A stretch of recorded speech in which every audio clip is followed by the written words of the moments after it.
I'm Farhan Dalla, transformational trainer, and welcome to Elevate Your Life, a transformational podcast, an invitation to take the journey towards your deepest self. It is my intention to inspire you to connect, move, and meditate. We'll tap in, tune in, and dive in, and together learn and reflect from authentic, real, and transformative conversations. Let's get started. In the card, Tehzeeb decided to draw a Navroz card for Aya's uncle. He drew the traditional wheatgrass roji and tied it with a ruby red ribbon. He decorated the card with tall tulips, rainbow-colored eggs, and spring bumblebees all buzzing around. He couldn't wait to show Aya's uncle. When they arrived, Aya's uncle's house was decked with fairy lights twinkling above the bricks, colorful streamers hugging the porch columns, and dozens of balloons on either side of the front door. This seems different, thought Tehzeeb. As much as Aya's uncle and Rahima loved to decorate for Navroz, this seemed a bit over the top. What was going on? Tehzeeb's parents looked puzzled too. He followed them across the front yard. Before they could even knock, the door swung open. Aya's uncle grinned at them, his arms spread wide. Acho, acho, under acho. Come in, everyone. Navroz Mubarak. Hello, everyone, and welcome back to a very special edition of Elevate Your Life, a transformational podcast. And that was an excerpt from the book titled Mehndi Boy, read by the author himself and my guest today, Zain Bandali. Welcome. Hi, thank you so much for having me. Thank you so much for being here and for sharing this book with the world. I have lots of questions for you, and I can't wait to share your story and talk about the book. But let's continue with your impressive introduction with this bio. Zain Bandali is an author, poet, and unapologetic diversity advocate. His debut children's book, Mehndi Boy, is a Silver Birch Express nominee and was recognized as a best bet by the Ontario Library Association and as a best book for kids by the New York Public Library in 2023. Zain studied at the University of Waterloo and was awarded the Upcar Aurora Social Impact Leadership Scholarship for his work in creating a grassroots community initiative. Even in his day job as an HR professional at a leading financial corporation, Zain strives to bring the values of diversity, equity, and inclusion to everything he does. He is an avid vegetable gardener, but cannot always stomach the chili peppers he grows. Zain, welcome to the show. Thank you for the warm introduction. Okay, so how hot are these chili peppers? Oh man, so one year I grew a Carolina Reaper, which is like the hottest, I believe at that point it was the hottest in the world. And I think I used a portion of it in a salsa, and it was a really good salsa, but I've gifted, ghost peppers, which are, quite less in Scoville units to like aunties and uncles, and they've complained to me that like, Zain, like, what have you given us? Like, this ruined our kukupaka. Like, I'm so sorry. Kukupaka is a Indo-African dish made of chicken, coconut cream, and eggs, I believe, right? Yeah, it's a really delicious, yummy curry. Okay, when I used to eat meat, I believe that the kukupaka was not spicy, so I can imagine to the dismay of your family members, They were right? You shocked. They burned were their not tongue. expecting that at all. And I'm like, I'm Right, sorry, guys. I should have warned you, but right. And I personally am not a chili person. I can't handle hot, spicy food. So I'm somewhat of a boring, eater. And maybe I'm letting down my ancestors in that way. ancestors, yeah. But nonetheless, my stomach thanks me. So that's great. So Zain, congratulations on the publication of your book. How does it feel? It's honestly surreal. It's something that I kind of dreamed about for a while and, always saw the publication date, but actually seeing it like, go to Eaton Center and I see it at the Indigo there, like it's honestly surreal having gone to schools now to actually read to kids and they Mhm. come up to you like, this was my favorite book. And you're just like, what? Okay, you read it. Amazing. And it's really amazing. And I'm so honored to have also received the Silver Birch Express nomination, which Mhm. is huge, one for like a debut novel, but number two is just like, that truly shows that other folks to see the impact of what you've written. And I'm so deeply touched that I was, provided with a nomination. And who knows, maybe I'll win. We don't know. I'll find Yeah. out in May. But yeah, And based on the bio that I just read, impressive by the way, thank you. um, you've always made an impact in some way, and that's always been a part of you. And can you tell us a bit about this award that you got, the APGAR Aurora Social Impact Leadership? What does that involve, and why did you receive it? For sure, yeah. So this was during my time at the University of Waterloo. In around 2018, I actually founded an organization on campus called QTPOC-KW, or Queer Trans People of Color Kitchener-Waterloo. And in 2020, I was recognized with that award, essentially for starting this grassroots initiative. It was essentially started with the intention of filling the gaps of what mainstream LGBTQ plus organizations were doing on campus. And we thought that racialized students, specifically students who followed religion or, were from a racialized background, Black or Indigenous, or people of color, really didn't find a space in mainstream spaces on campus. Even though they were very established, we felt like our racialization really didn't have an effect. Our cultures didn't have, any semblance of seeing themselves being represented. And so I thought, why not? Why not create a group kind of similar to other groups that have existed and popped up? There's one in Guelph. There's a QT BIPOC Mississauga that's sprung up there. Um, there's different groups in the suburbs and different campus communities that have erupted with essentially trying to create space for these unique intersections that we live. And, we did an art showcase, we did discussion groups, we participated in a film festival, Rainbow Reels. We were part of a Unity Iftar, which was an LGBTQ plus um, open, welcoming iftar for folks at that intersection as well. So there's so many really cool events we did under QT-POC-KW, and I'm glad that I was able to create something that still exists today and serves quite a number of students at Waterloo and the greater KW community.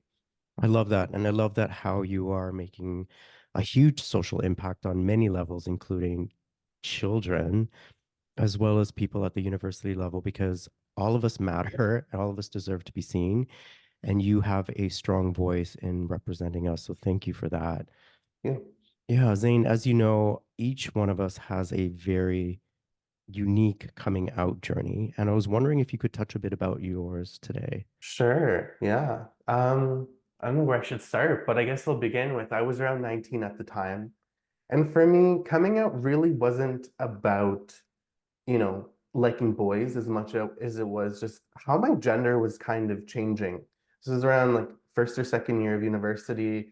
I have a nose ring that I got around that time. I started wearing shawls and, a little bit more different clothing that you would consider for a straight boy my age. And so when I finally told my parents, I know I was like massaging my mom's feet, and I was like, yeah, I don't really like girls. And she's like, what? Say that again. And then I said it again, and I'm like, I don't really like girls. And she's like, okay.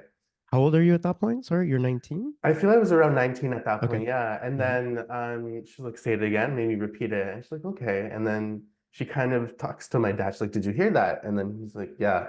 And then I think he either goes for a walk or something, and then it's just me and my mom chatting for a bit. And then later, my mom's like, so what do you think to my dad? And then he's like, well, it's your body, it's your soul, it's your Allah. Just be a good person. Like, that doesn't matter to me.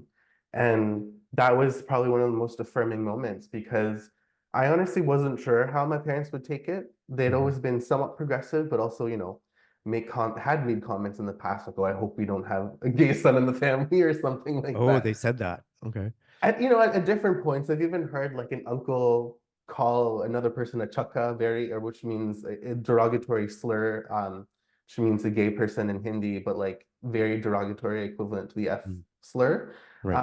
And so, a lot of them have come a long way, and it was never like I'd say growing up very homophobic, but you'd hear some kind of shady things. But I Right. think the moment of me actually coming out was very positive and showed that like my parents were totally okay with it. They'd met, previous partners of mine, or one or two of them at least, and it was really quite nice to be kind of welcomed by my immediate family, and nothing really changed. And I think for them, it was like, it made sense. They're like, we always had an idea, but we didn't know how to bring it up. But it really paved the way for me in a sense too, to have that conversation quite early on. I think I was quite lucky that, I was able to have that and be welcomed by my parents.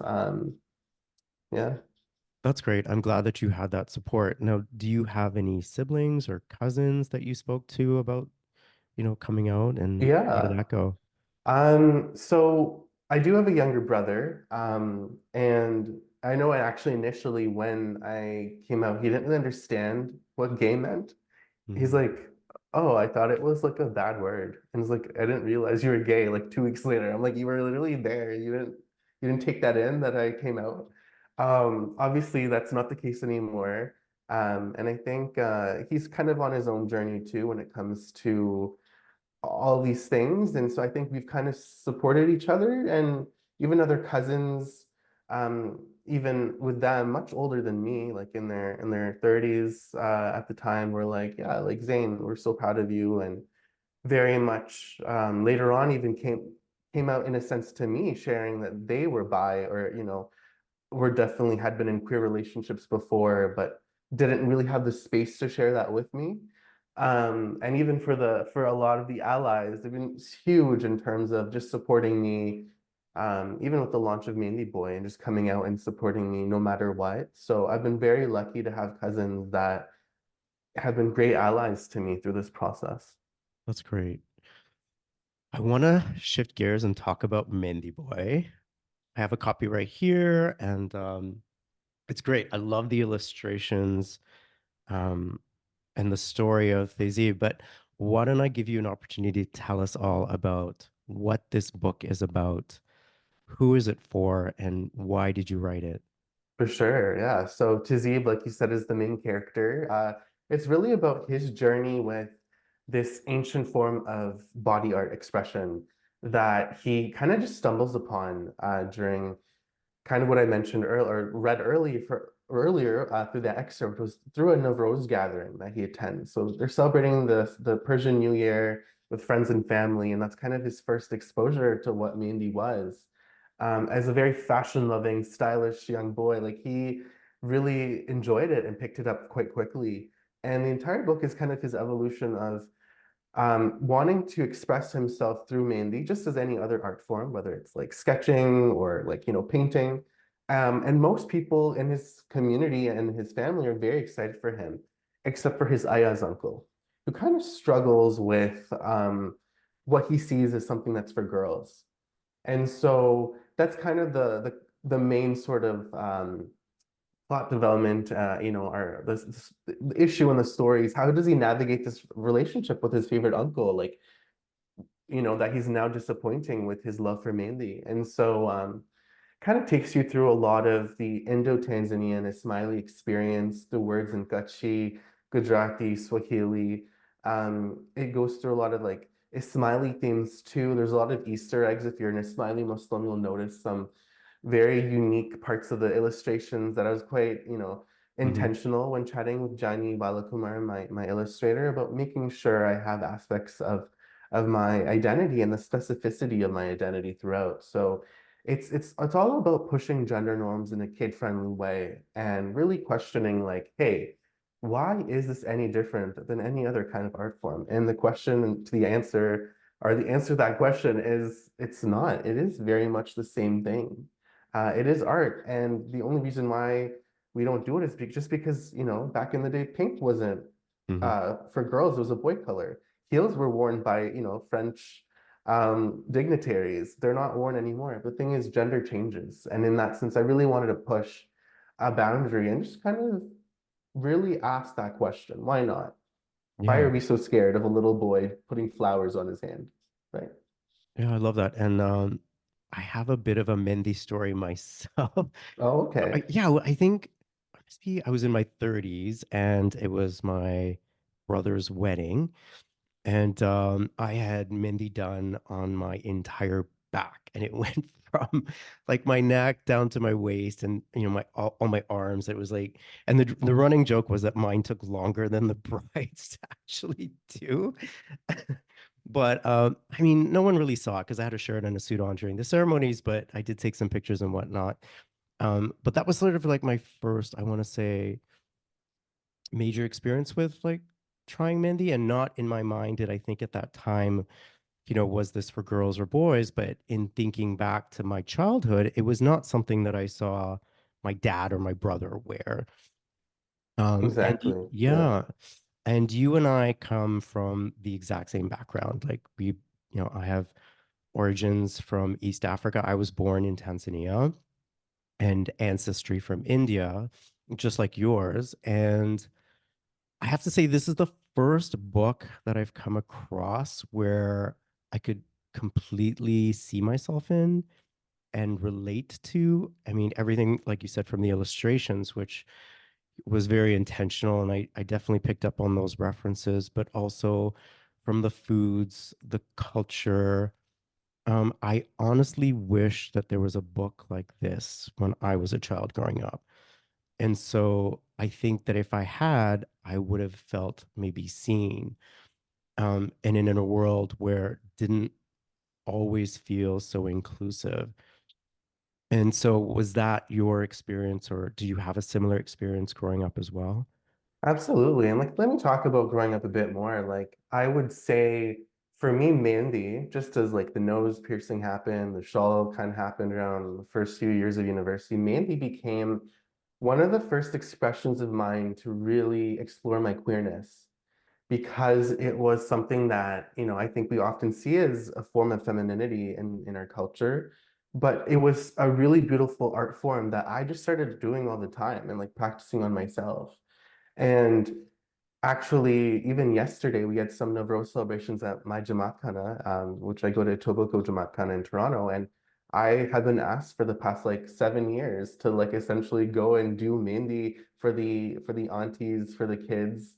And I'm there with the other Mehndi artists. And so I don't claim to be the best at all. I'm pretty mediocre, not like Tazib, but just being recognized by my community and seen as someone who can very much be a part of that as well. And I think that's really the crux of it all, is like the fact that I in my own community am a Mehndi boy who does Mehndi at Kushalis and celebrations, and growing up it was something I loved doing. So in that same sense, I was like, why not encourage other boys to do it? Because like you, it was like I kind of noticed growing up that boys didn't do it, and I loved it. So I thought it was strange, and I was like, why is that? And I really Mhm. want to deconstruct it. And what you mentioned about that specificity, like that was like completely intentional. Mhm. A lot of times East Africans like to joke that we're a dying breed. Mhm. Which is interesting because a lot of us, like at least my parents came in like the 70s and 80s. Some of us are first or second gen.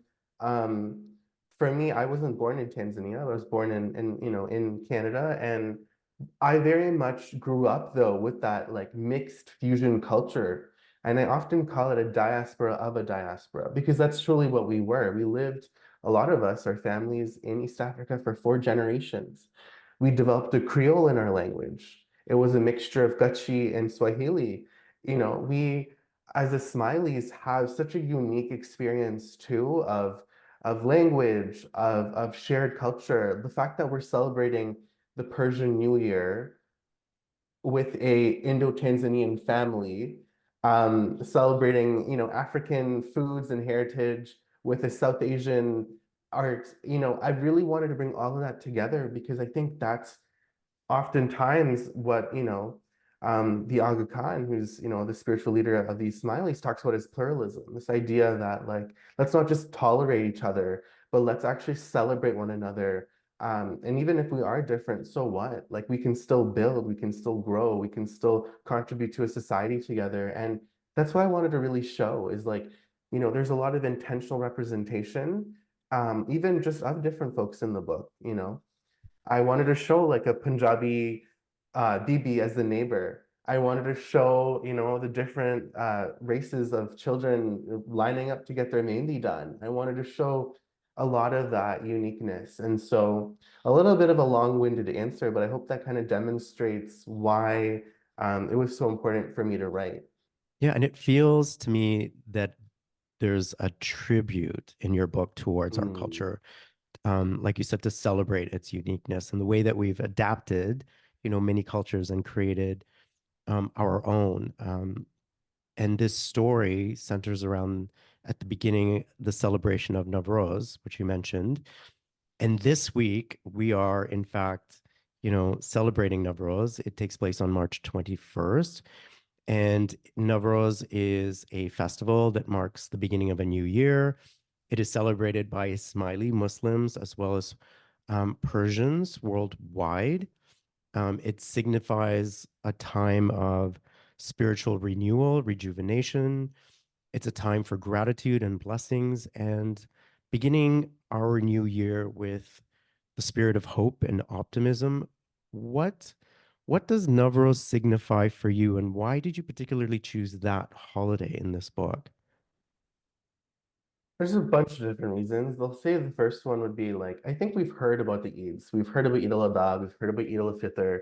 Navroz or Nowruz, as you know correctly explained, is the Persian New Year. It's something that is not just for Persians, it's also for Afghans, Central Asians, Tajik communities, Baha'is, Zoroastrian, other Muslim groups that live in those regions, and Ismailis. Like it's a very unique holiday that's again not just celebrated in Persia, it's celebrated in East Africa and now in Canada and India, like where the diaspora went.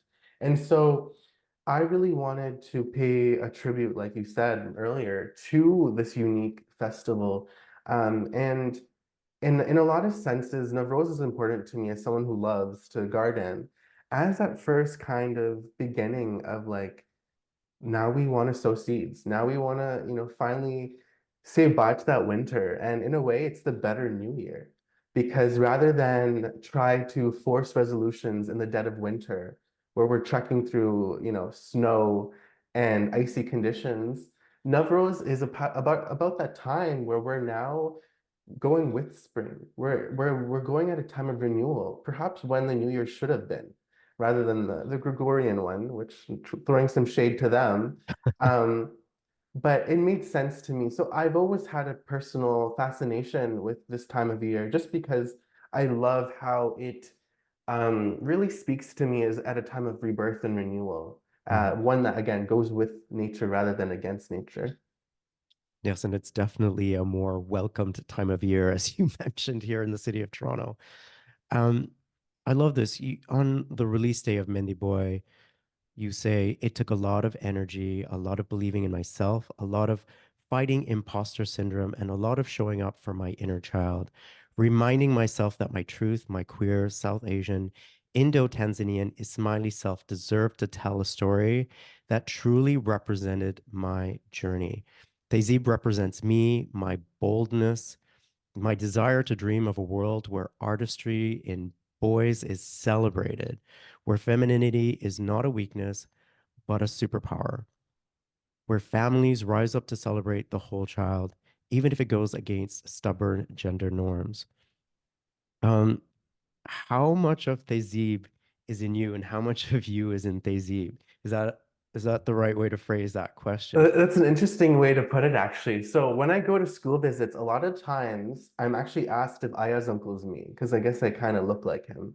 And I'm like, I know he kind of is me. Like, not really, but he does kind of look like me. I needed him to be a zaddy, if you will. I was intentional. Like, he has to look a nice haircut. It just so happened that Johnny created a character that was very, a very dapper looking uncle. Right. But to But he's family, so he's got to have some, yeah, qualities that physically look like you. I can see that. yeah, for sure. And maybe he is. I think there's a part of me that wasn't open to queerness initially, even though I was often called gay, by my peers for a very long time before even I knew what that meant. And I think there was that like, um, even for queer people, we really do need to break barriers and for ourselves and come to terms with our identity. And so, in a way, even if you have a stubborn uncle, I think it's kind of indicative that like we're all kind of on a journey, like whether you're queer or not, like understanding and accepting queer and trans people does take work, even if we're part of that community. But to answer your question initially, Daisy is very much representative of my inner child. You know, while it's not me, it's not my life in the sense that I lived that story, it's very much inspired by like a niche experience of maybe even asking the question, like, what if I was from a young age encouraged to do Mehndi? What if I was able from a young age to really like hone in on those skills and practice on everyone and really get to like celebrate, right? And so he is me, but he's also not me. He's kind of my wish for a future where Mm. that could be a reality. And he could also be someone reading this book right now and seeing themselves in Tezib. Absolutely. And there's so many like little, young boys where like their moms will send me a picture on Instagram, be like, this is my son. Like he wanted to do Mehndi before Navroz, and like, or other kids who come up to me and tell me like, oh, you're the author. Like I really loved your book. And like, I do Mehndi too now. And I'm like, it's honestly just so heartwarming to know that like this, ancient form of art is still being celebrated. And for the first time, like we're pushing it in a way that like even boys can enjoy it too. And Yeah. not be shamed for like literally wanting to draw like a flower or a soccer ball on their hand, which really seems so basic. Right. But the thing about, gender norms is sometimes they don't make sense. And so this is the way of just pushing it and be like, hey, why not? Right? Right. I remember I was in Paris last fall and I saw a portrait at the Louvre of a painting, and it was little boys in little dresses. And if I hadn't read the description, I wouldn't have known if it was a boy or a girl. But aside from that, once I read the description, I realized that the idea of boys wearing dresses is not new. Like originally, this was all okay until some of this came about and somebody decided, no, that's for girls. Mm. But there was a time where that was not even a conversation. Like that was just considered okay. Yeah. It's very fickle in that sense, where it's like even the idea of like, for instance, in an Islamic sense, there's kol or kajal, which is sunnah. So men actually, according to sunnah, the Prophet Muhammad's life and following his life would actually put eye makeup, like literally eyeliner, and that's okay. But if Mm, we want to talk about mehndi, sometimes we get a raised eyebrow where it's like, actually, no, why not? And yeah. there are actually a bunch of cultures worldwide. In Sudan, for instance, where men actually will put henna on during wedding ceremonies. And even in the South Asian context, maybe not where we're from in terms of the diaspora in East Africa, it was uncommon. But there are, and even in Pakistan and India, like there are in more village contexts where men actually do put mehndi on, and it's not actually seen as weird.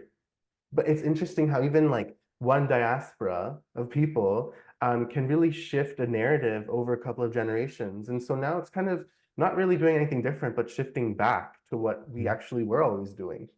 Thanks to books like Mehndi Boy and to your work. So thank you for that.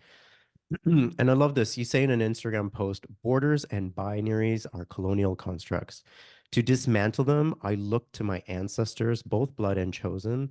I learn from their struggles and victories. I learn from their poetry, art, legacies, activism, and resilience. I remind myself that my people have always existed. Healers, poets, saints, teachers, musicians, the list is endless.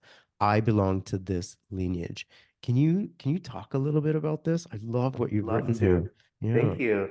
Well, first of all, I want to say thank you for like reading my Instagram so intently. It's honestly been a while since I've had these posts in particular were very raw and authentic. But I will say for me, my queerness, it was through Islam and it was through my culture that I really came to terms with my queerness, which is really odd to say for other people because a lot of times there's this big like big gap of between like religion sucks and queerness is this and but I Mm, think it might be even a generational thing, but for me it was like when I learned about the fact that there are Sufi saints who, very much lived what we would consider now to be queer or homosexual lives that are celebrated in ghazal, in qawwali, in kalam, in poetry, and I can give you a few examples.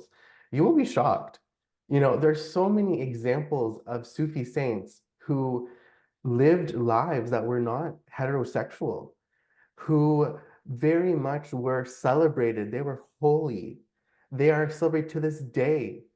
Their renditions of songs they continue to be sung, but they very much lived against the grain in traditionally Islamic societies, and they were celebrated in many instances. For instance, there's Shah Hussain, who's also known as Madhu Lal Hussain. He was based in Lahore and is actually buried next to his Hindu lover. So Madhu Lal Hussain is a composite name. It's two people. Madhu Lal was the Hindu lover, and Shah Hussain is the other is the poet himself who wrote a lot of Punjabi kalam. And to this day, a lot of his music is still sung by mainstream Pakistani artists. And again, they're buried together in Lahore. Another example is Siraj Aurangabadi, who lived in the Deccan region of India. Siraj fell in love with a man and wrote a lot about love and ghazal and was actually one of the first to write ghazal in Urdu, which at that point was just written in Farsi. And to this day, he is sung, he's also a Chishti saint. So, he is a holy man who loved men and who to this day is sung by mainstream Qawwali artists, including like the Faridayaz Qawwal group, Abida Perveen, and recently Ali Sethi as well, who's popularized Khabare Tahayure Ishq, which is one of these very significant, beautiful ghazals on love. Um, and even if you want to look at Rumi and Shams, another example of what could be seen as, whether you want to see it as solely spiritual, if you want to see it as solely queer, I don't really think we can truly know what that love was like. But again, two men, even in the context of third gender people, so trans, what we would maybe consider to be trans women today in the Indian subcontinent, also known as terms like hijra or khwaja sara. These trans women who might have been intersex, might have been what we consider today's gay men. There is a continuum that exists between, these various forms of gender expression, but, they existed throughout history and served in many contexts as eunuchs in the courts of the Mughal rulers.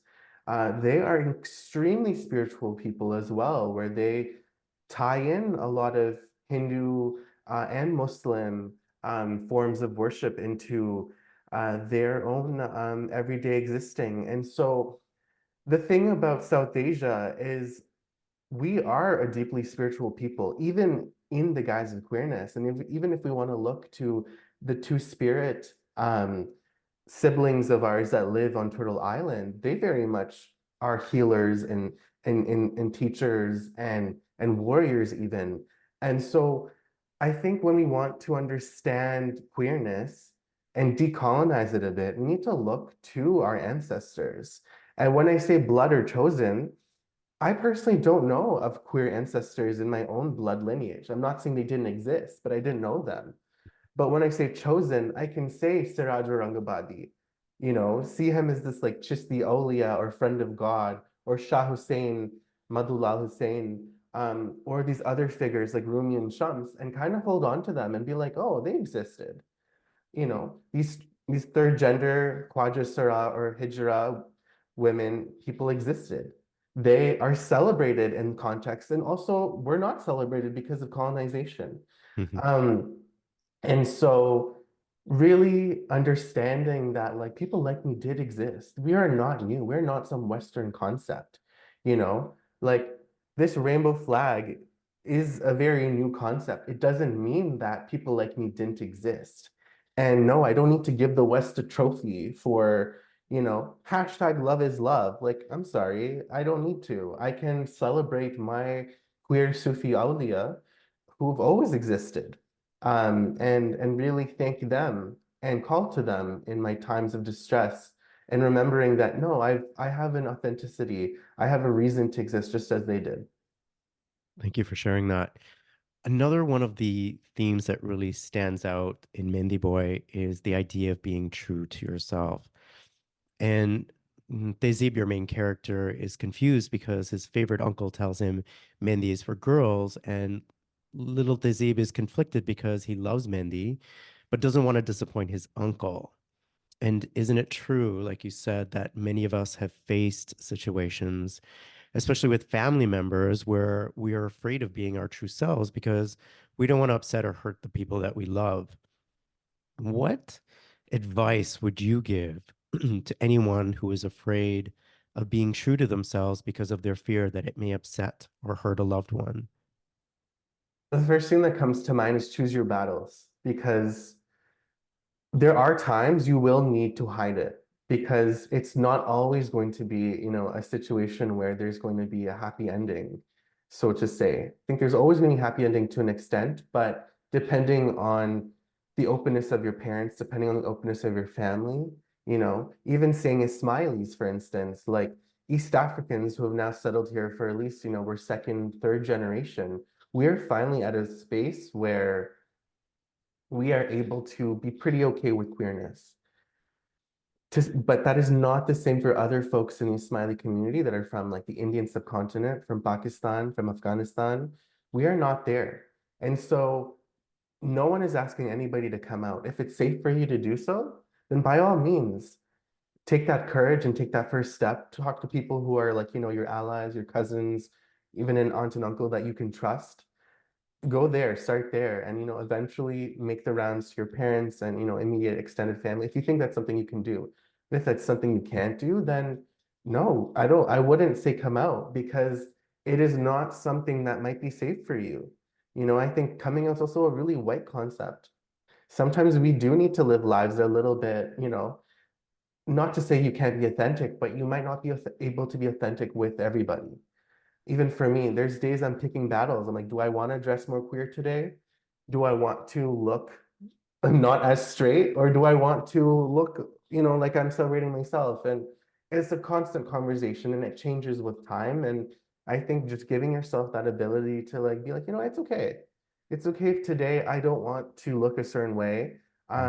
Especially if I'm going to a family gathering, if I want to tone it down a bit. Or it's okay to also be like, yeah, I'm gonna push boundaries a bit. I'm gonna wear that shawl. I'm gonna say those things at the, Thanksgiving dinner table. Like, it really depends. And I'd say you yourself know best what that could look like, right? And so um just to keep that in mind. Yeah, I think you've touched on important points. Excuse me, your safety is primary, the first and most important thing. And you have to consider that aspect, especially if there's risk of physical harm in that situation. Um, like you said, it is an ongoing conversation that you have with yourself. And I also think the more that you learn to come into terms with not just who you are, but your comfort with that Mm, and how you choose to express that, and how that can continue to grow. I mean, I always thought, not always, but after I came out, that I was comfortable with who I was. But last December, I had the opportunity with my family to go on Family Feud. And one of the questions that was asked was around my dating life as a gay man. mm, And so now I had this live audience, television cameras in front of me. And it's not to say that I wasn't comfortable with who I was, but after that experience, I felt like I grew into myself a little bit more, even though I didn't think that was even possible. And so I'm seeing how that plays out with not just the way that I express myself verbally, but also non-verbally in the way that I dress, and just a greater degree of comfort, which I didn't even know I could get to. So I like how you said it's situational, but it's something also that grows with you with time. absolutely. It completely evolves. And I think as I've grown closer with my mother recently too, I think I've been able to really, we can't talk about everything. And I Right. wouldn't expect that ever, because I wouldn't want that either, because that would gross me out. But, I think I am happy that, we can get to a point where we're like, oh, that guy was cute. And then, Or Hmm. she'll like, unprovoked be like, oh, he was very cute. And I'm like, oh yeah, I know he was, like we could do cute things like that.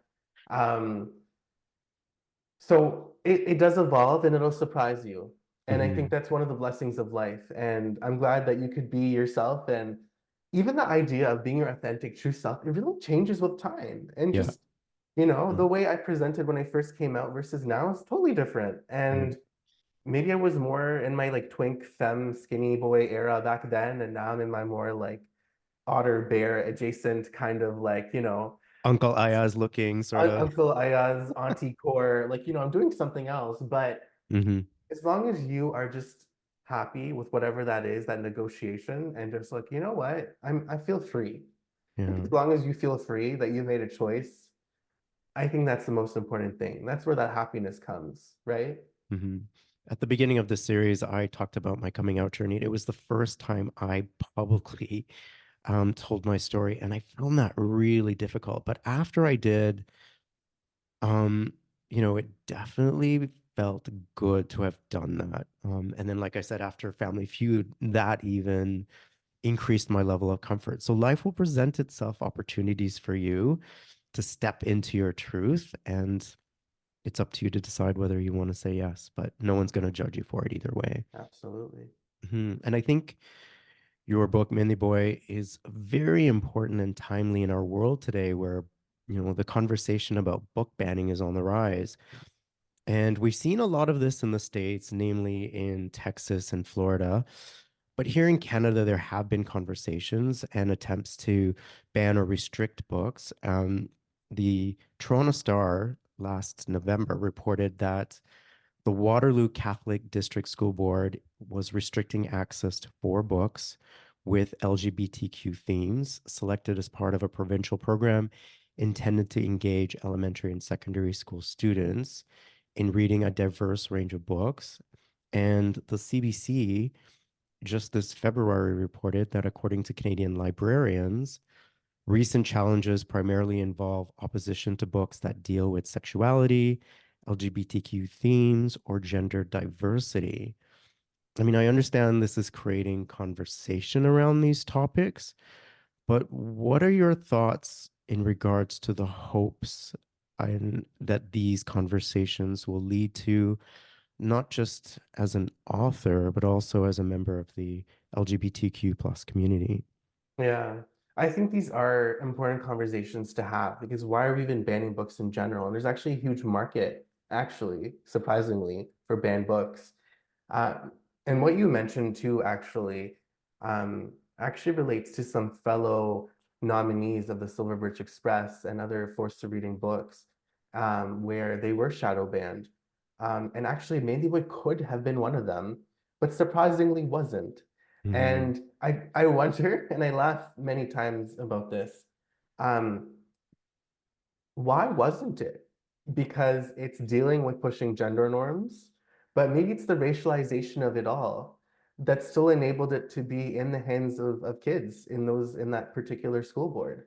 And so it's kind of funny. I find it funny where I'm like, you guys are so white that you didn't know what Mandy was. You didn't even find it an issue at Waterloo Catholic District School Board. All right, cool. Um, Which is and also where you went to university, like in that area in yeah, in Waterloo, that yeah. area. And so it is really interesting. And another question that pops into my mind is like, why are you even publicly funded? Which is an entirely different conversation altogether. Like, why is, a publicly funded institution able to ban books? Hmm. Um, At the end of the day, though, I can understand where people are coming from, but I also find it a little bit disappointing. I can understand if it was a private school, but a public, Catholic school board shouldn't be banning books. Doesn't really make sense to me. Um, but I want to talk a little bit more about why I wrote Mehndi Boy the way I did. It's very palatable. It's very respectable. It's very it does something that is quite profound, but in a very, very, I don't know what word to use right now, but in a way that's very subtle. Um, there is obviously the entire fact that we're pushing gender norms, But I was very intentional with how it's being done, how it's being talked about, um, in the ways in which you could give this book even to a Catholic school board and they won't blink an eye. You could give it to more conservative parents and they wouldn't really see it as an issue because, I mean, some might, again, if they're with a South Asian background, they might be like, okay, this is kind of different. Um, but it was intentional that it was still honestly not as loud as other books are in terms of like again that hashtag love is love, rainbows, two boys kissing. Like it's not that. Not to say that those books shouldn't exist, because queer people exist and queer children exist and they should see themselves represented.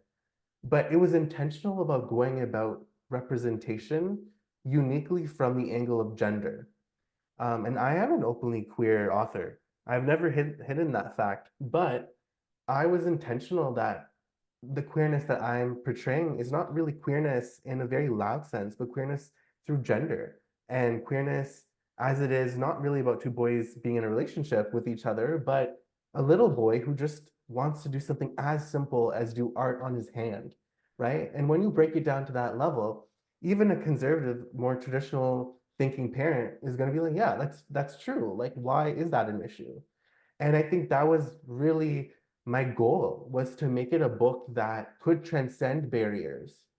You know, it's still going to, raise an eye, it has in certain ways, but it's still also subtle enough that it can transcend those borders. And if a child really gets a chance to have access to the book and it gets in their hands, then they can have conversations later on.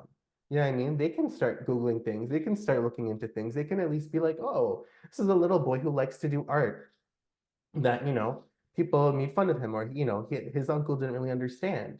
It's for girls usually. And honestly, I do go to schools and I get told maybe 50% of the time a little boy raises their hand and is really proud to be like, oh, um this is for girls though. And I have an honest conversation.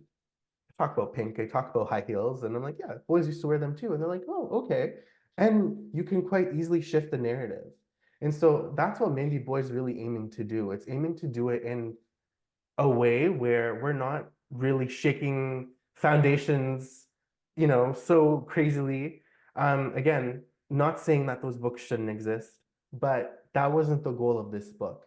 And I think it makes sense to do that kind of work, especially with the fact that I've been going to Jamaat Khanas for readings, where some other topics are still off the table, but I can still bring this narrative where I'm trying to shift, again, something very basic that maybe one day a child will have that know-how that people like him can exist.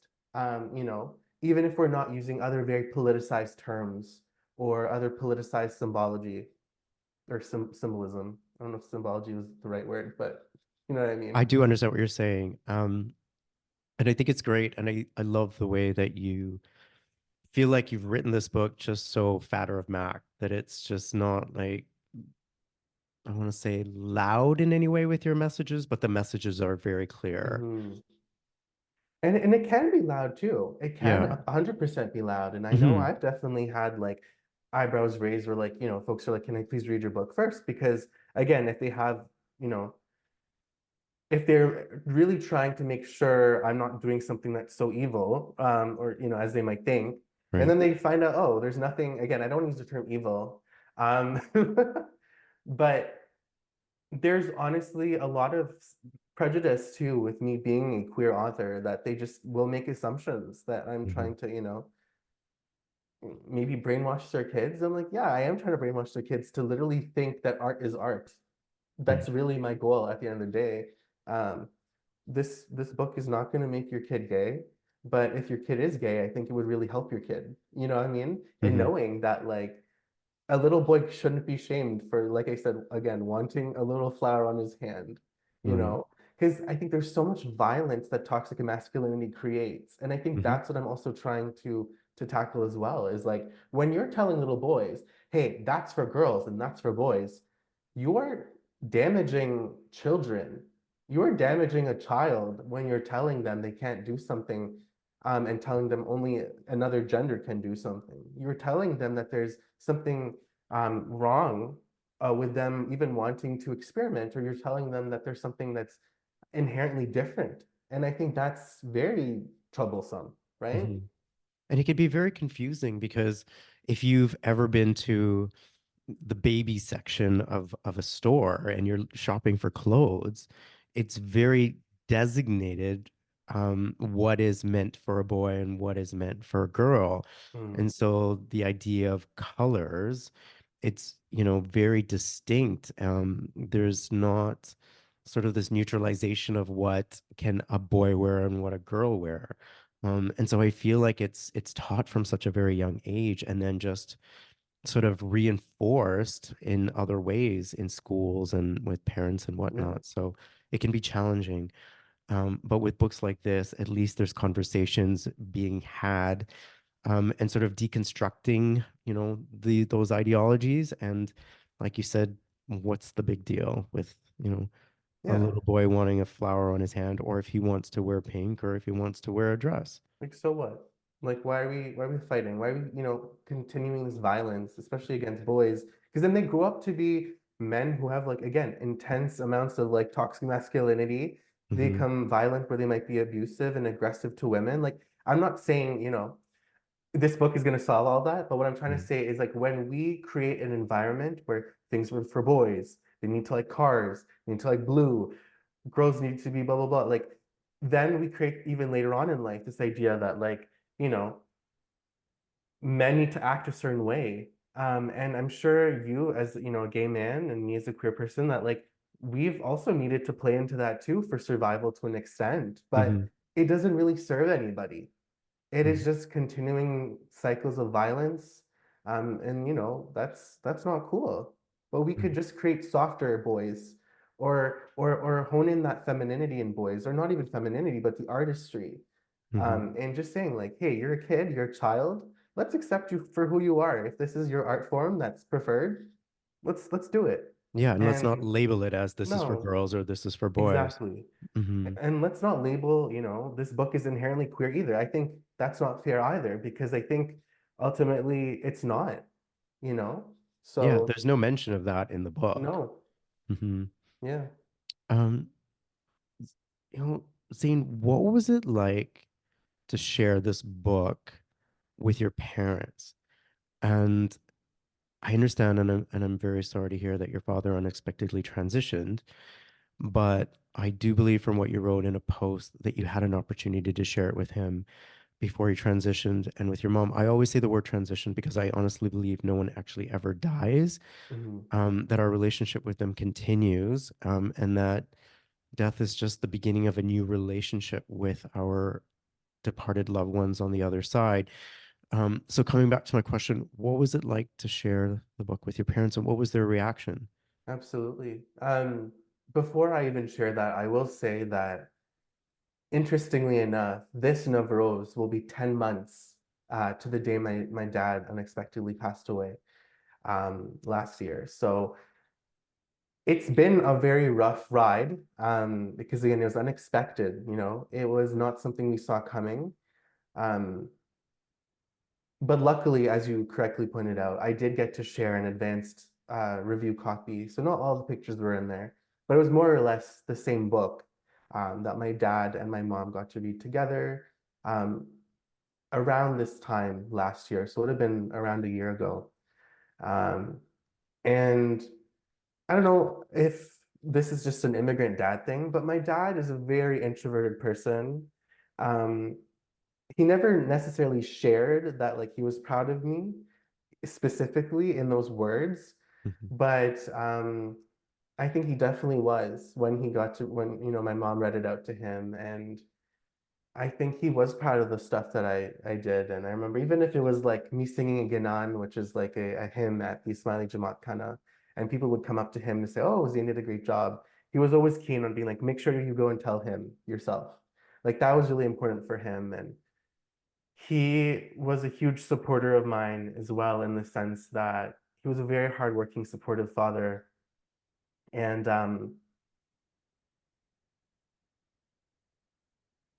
I'd actually like to go into a bit of another discussion about, in Mehndi Boy, you'll notice that like there is a father who's in the story, and he's in one of the illustrations and or one or two of the illustrations, and but he doesn't really have much talking, Hmm. which is interesting.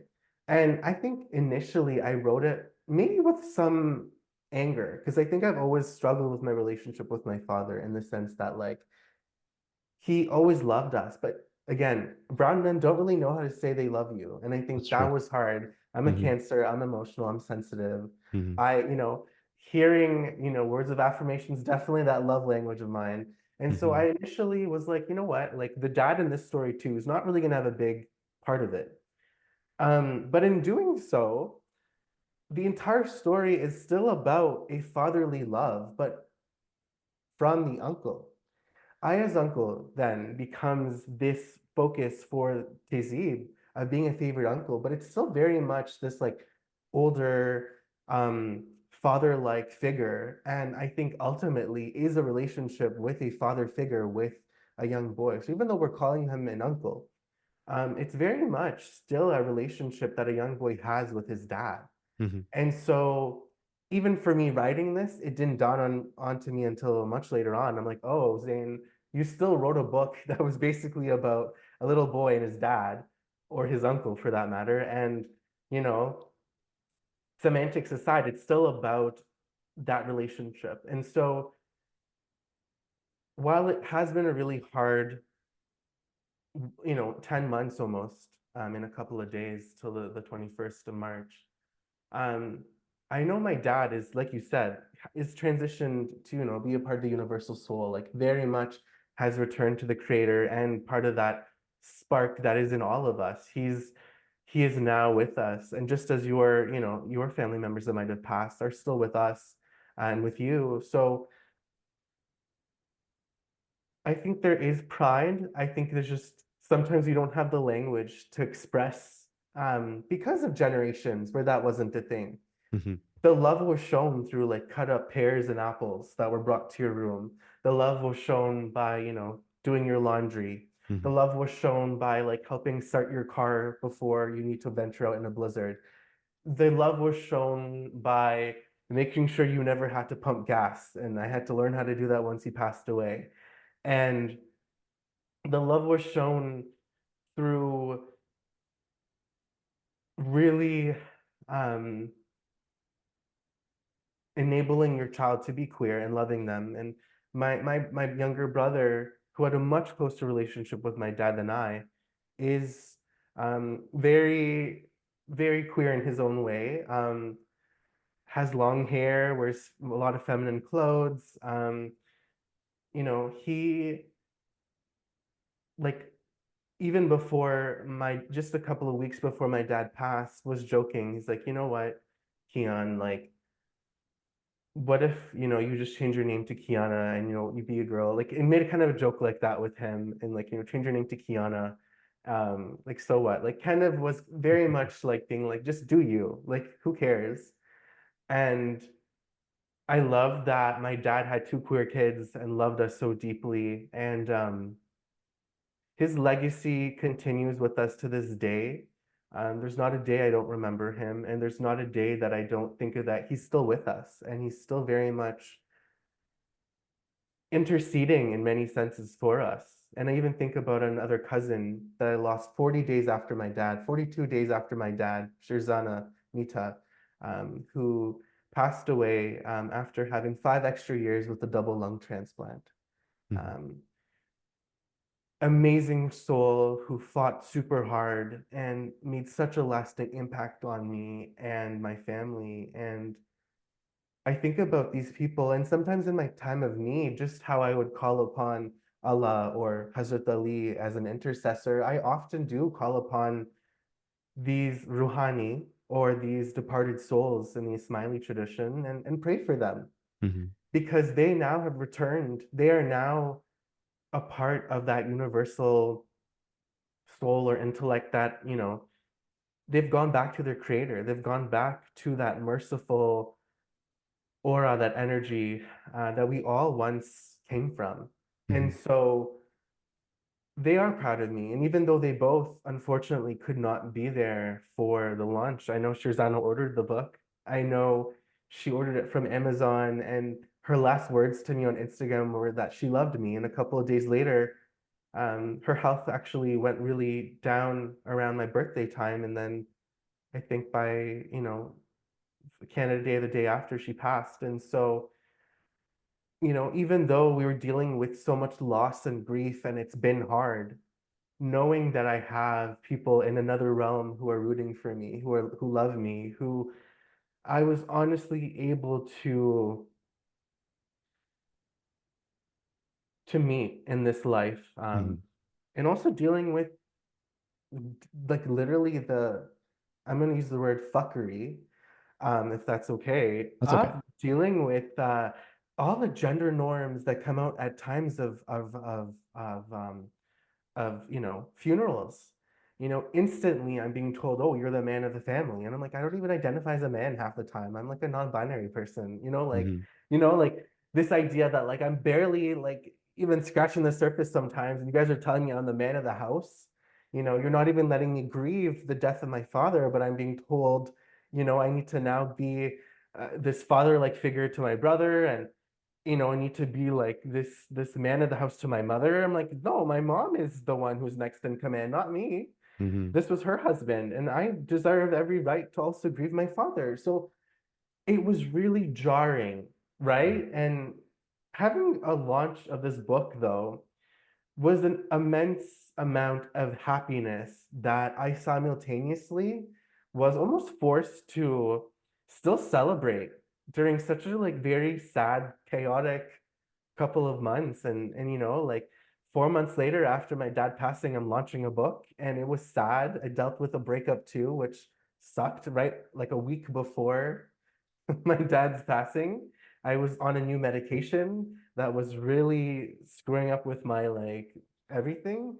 It was a Mhm. lot of transition, but my friends came together. My friends came to support me. They came to make masala chai. They picked up samosas. They made a cake for me. They did the mehndi at my launch at a different book list. They did so many incredible things for me. They came out, 40, 50 well-wishers, some of them family, extended family, friends. So many beautiful souls came out to support me. And I'm so confident that a lot of this is because of the intercession of my beloved family members who have passed on and transitioned to that new evolution of their existence. And one day I will join them too. Mhm. And I'm a deeply spiritual person. And so this question was a hard one, but I hope that kind of does justice um, to your question. Yeah, I mean, thank you for sharing that and for your vulnerability. I can relate to the grief journey, and I can only share my experience thus far. And it feels like it will be a lifelong journey. And there are moments where you could grieve and laugh, and there's moments where you can grieve and cry, and there's moments where you can grieve and celebrate, and all of that is normal. And there is just absolutely no right way to grieve. Your experience will be unique to yours, and you can express it any way that you feel you need to. And having the type of friends that you do that can hold space for you and just support you through a grief wave or a celebration is really important. So, leaning on people when you need to and sharing your story, because I know it'll help with others as you're so good at. And I really appreciate what you just said. So, thank you. Thank you. Zane, your book has had some incredible praises. And to shift gears, one which came from a singer that you mentioned named Ali Sethi. And he says, Mehndi Boy feels warmly familiar and highly original at the same time. I was totally charmed by it. What was it like to read that comment, especially coming from someone who I can see from your Instagram that you certainly appreciate as an artist, his artistry, and just from the things that you said about him in today's episode. Of course.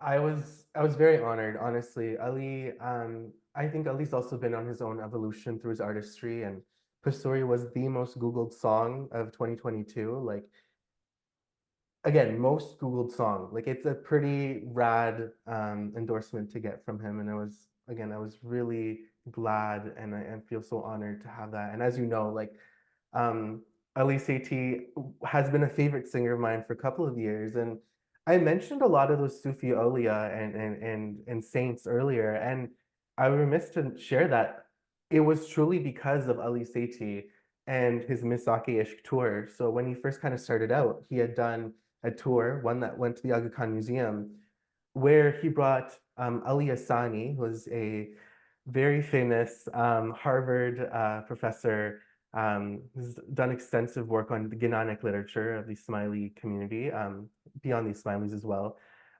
So Harvard professor, and then you have Ali Sethi on stage as well, who is singing a lot of beautiful Sufi works on love, on ishq. Um, and there was so much intentionality behind who he's saying, what he's saying, and Ali Asani was able to then provide context on who was brought on stage. And when I tell you, this was like a life-changing day for me. It was a life-changing day for me because at that point, I really had just begun my journey into my queerness. But when I learned about Suraj Aurangabadi, when I learned about Shah Hussain through Ali Sethi's work and through him being on stage and like really platforming these specific figures from South Asian history, I was in shock. And it really was the catalyst for me in many ways to, one, connect with myself and really learn about who these figures were, do my own research, but then really come to terms with my queerness. Again, moving away from the narrative that it's something Western, it's something brand new, that the rainbow colored flag people are out to get you and brainwash your kids and Mhm. you know um and again we have to think really like white capitalistic the gays for that and homo pink nationalism for that, but we have so many traditions within our own cultures that are queer, if we want to use that term, even though it's not the best term to use, but that were against the grain, that were not your stereotypical heterosexual relationships, that expressed gender and played with gender.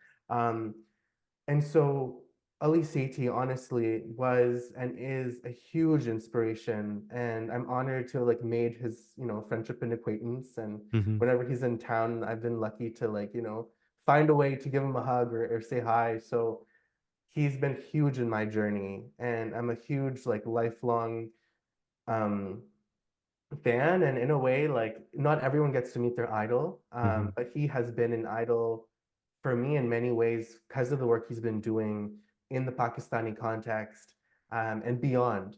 And the diaspora beyond just this very like partition idea. I think people across the world, including the Caribbean, including like various parts of North America, Europe, have been so excited to listen to his work. And so I'm thankful for him for being a catalyst on my journey.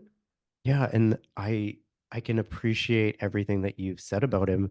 I've just only recently come to learn about him and his music, and it was mainly because he recently released a collaboration with Bollywood singer Janita Gandhi, Hmm. and I worked with Janita Gandhi on a project.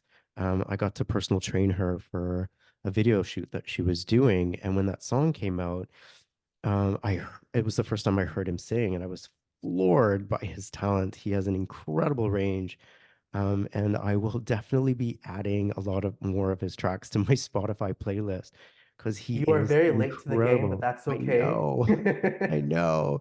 Like, how did I miss the most Google artist of, was it 2023, 2022, yeah. 2022? I would also recommend, so my initial falling in love with his voice, my mom actually sent me his first song, Umran Lagiya, Hmm. which is Coke Studio.